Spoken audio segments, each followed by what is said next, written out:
Hari Om.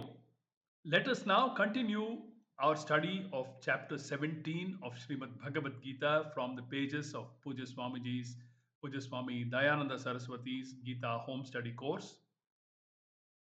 In the last capsule, we completed the topic of Rajasika Tapas.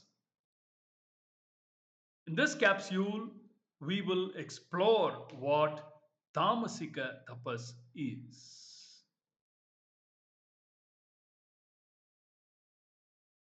Shloka 19 of chapter 17 describes Tamasika Tapas. Moodhagrahenatmano yat पीडया क्रियते तपः परस्योत्सादनार्थं वा तत्तामसमुदाहृतम् मूढग्राहेण मूढग्राहेण due to deluded understanding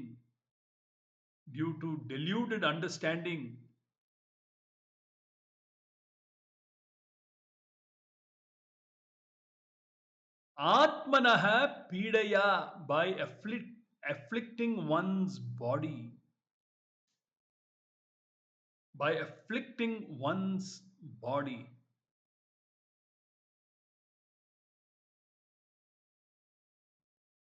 Va or parasya of another.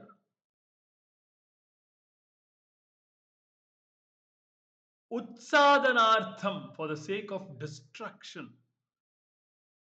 Yat tapas, the tapas which kriyate is done.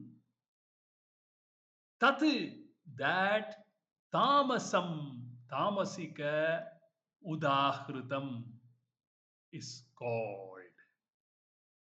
That tapas which is done due to deluded understanding by afflicting one's body or for the sake of destroying another is called tamasika.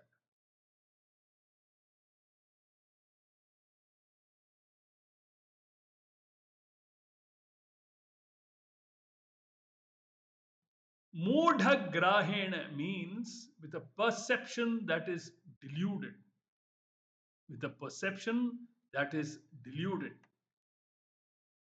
This is because of a lack of discrimination about oneself. This is because of a lack of discrimination about oneself.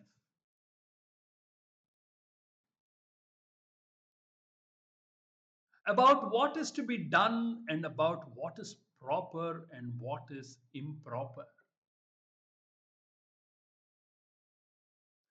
None of this is very clear to such a person. With this lack of discrimination, one afflicts oneself, atmanaha, one's own body,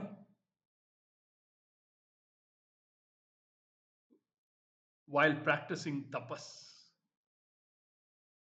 It afflicts not only the body but also the mind and does not produce very much of a result. This was mentioned by Lord Krishna in an earlier verse. Let me read that. Yeah, in Shloka 6 of this chapter. Karshayanta sharirastham bhutagramamachetasah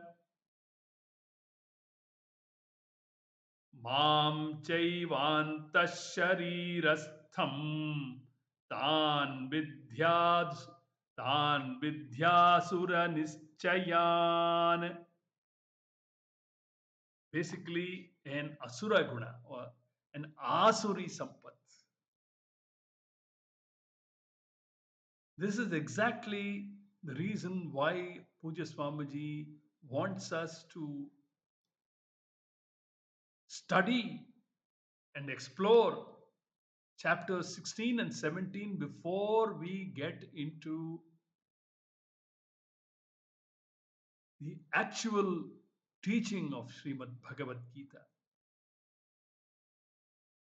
Bhagavad Gita's message is nectarine.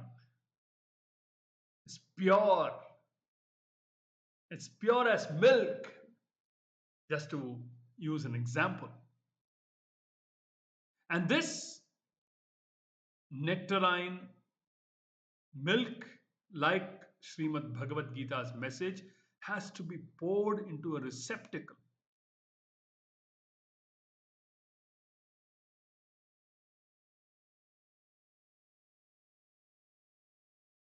Therefore, we must ensure that the receptacle is clean and pure enough to receive this divine nectar. If there were impurities in the vessel, then the milk that is poured into such a vessel will definitely spoil.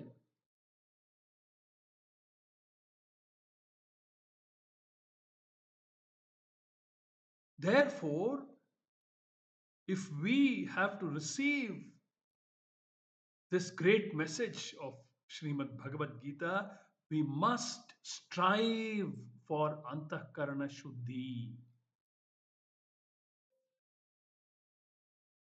Even a little bit of Ashuddhi can affect the message, the reception of that message. The purity of the message is never affected, but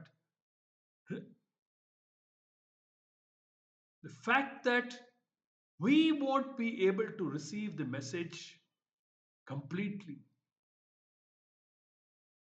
is because of Ashuddhi in our antahkaranams. We must strive at every point in time to achieve an optimal level of antahkarana shuddhi, if not 100% antahkarana shuddhi, which is never possible. It should be predominantly sattviki in its propensity. SRT, Sattva Guna must dominate, Rajo Guna in position 2 and Tamo Guna in position 3. SRT, as Swami Paramarthananda would beautifully present it.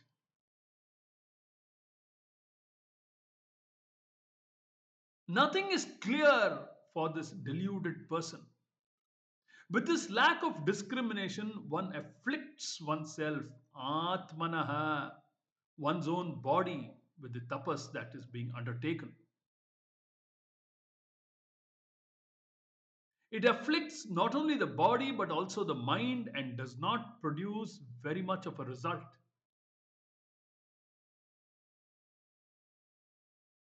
Standing on one leg for a length of time or lying on a bed of nails is the type of tapas referred to here. Of course, there should be a lot of people to watch. A lot of people to watch him. Only then will he do that. One can see all these types of tapasvis at a Kumbh Mela. Poojya Swamiji has seen it all. Further, such tapas is sometimes done for the purpose of destruction of another person. Parasya utsadanartham. Parasya utsadanartham.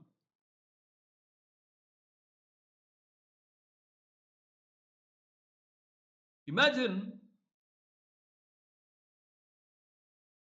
Shankara has written his commentary eons ago. Eons ago.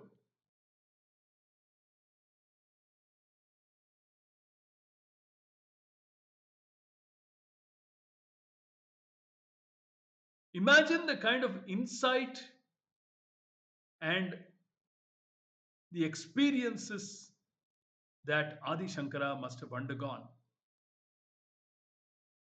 to write such a commentary on the Gita. People with such propensities have been in existence from ever since man started to walk on his two legs and had a sufficiently high degree of free will developed.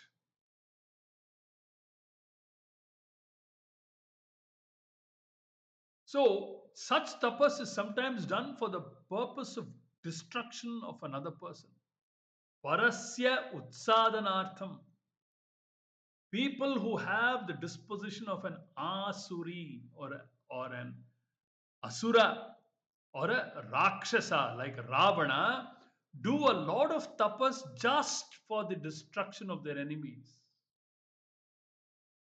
For example, Hiranyakashipu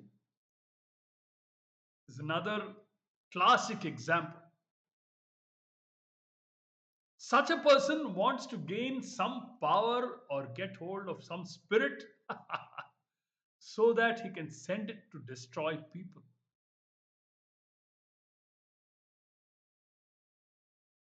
This is what is commonly called black magic. There is a mantra shastra for all this, but I do not think it works these days. Some extraordinary asura tapas is required for that, and I do not think anyone is doing it now. Tapas of this kind is called tamasa. Tamasa.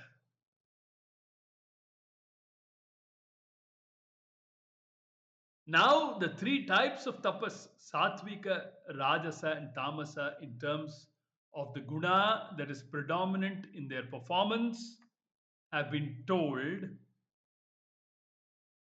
Two types of tapas, rajasa and tamasa, are mentioned so that we can avoid them.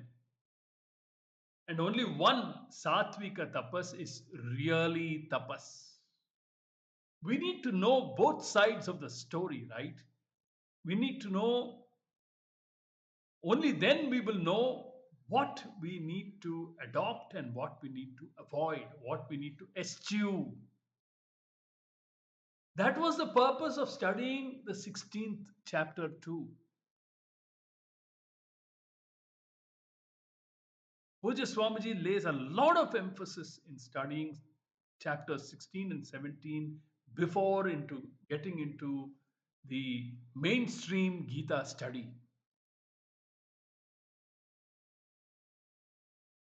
In the same way, giving charity, dana, is also threefold in terms of guna. That is being enumerated from the next verse onwards, which we will look at in the following capsules. Until then, Hari Om. ॐ दुर्जनः सज्जनो भूयात् सज्जनः शान्तिमाप्नुयात् शान्तो मुच्येत बन्धेभ्यः मुक्तश्चान्यान् विमोचयेत् सर्वे भवन्तु सुखिनः सर्वे सन्तु निरामयाः सर्वे भद्राणि पश्यन्तु मा कश्चित् दुःखभाग् भवेत् ॐ पूर्णमदः पूर्णमिदं पूर्णात् पूर्णमुदच्यते पूर्णस्य पूर्णमादाय पूर्णमेवावशिष्यते ॐ शान्तिश्शान्तिश्शान्तिः हरिः ॐ श्रीगुरुभ्यो नमः हरिः ॐ